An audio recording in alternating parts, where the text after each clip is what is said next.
From the National Newsroom of the Canadian Press, I'm Jason White. A 4-alarm fire has ripped through a historic Toronto church, destroying invaluable murals by members of the Group of Seven.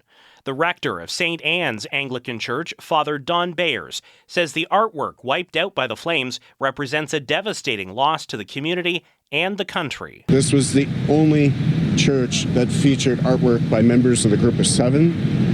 And I'm sorry to say that that's been lost. The artwork was priceless. It was murals, beautiful murals. They basically looked at the life of Jesus, and they were stunning. Early paintings by 3 Group of Seven members and other prominent Canadian artists were installed in the church's dome in the 1920s. Fire officials are still determining the cause of the blaze, but no one was hurt.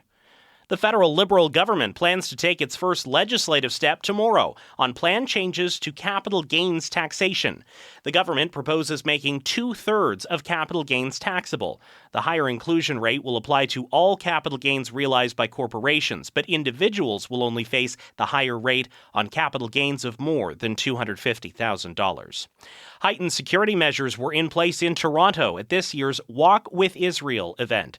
The United Jewish Appeal's Noah Shack says it's unfortunate additional police and security were needed, but says it's a sign of the increased hate people face. It's a testament to what things are like here in Toronto right now with this unprecedented rise of hate targeting the Jewish community. We're grateful for police for deploying and doing everything they can to keep us safe so that we can continue to celebrate these kinds of cultural festivals. Meanwhile, multiple groups representing Jewish people who oppose Israel's actions in Gaza are urging community members to instead sit at a pro-Palestinian encampment on the University of Toronto's downtown campus.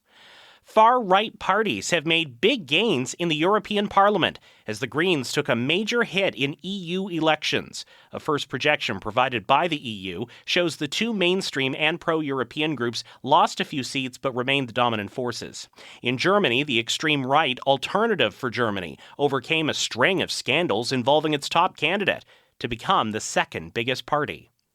Bad Boys: Ride or Die has topped the box office in its debut weekend.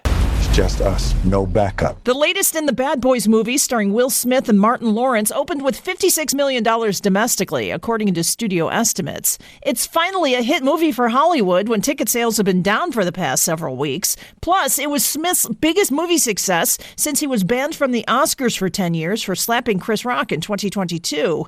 Last week's top draw, the Garfield movie, drops to second place. If is number 3, followed by The Watchers and Kingdom of the Planet of the Apes. I'm Archie Zaraletta. This is the Canadian Press. In sports, the Toronto Blue Jays hope to take their 3-game series in Oakland this afternoon. At last check, the Jays were ahead of the A's 2-0 in the top of the 6th.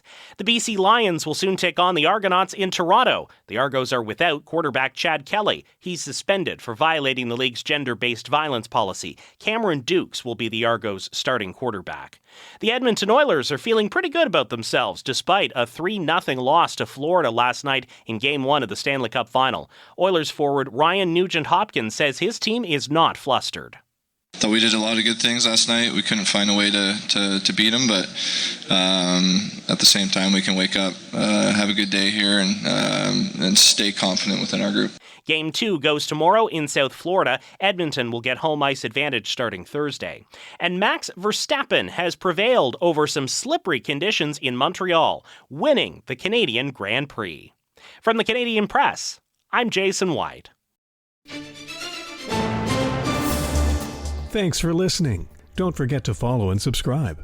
For more of today's top stories, visit thecanadianpressnews.ca.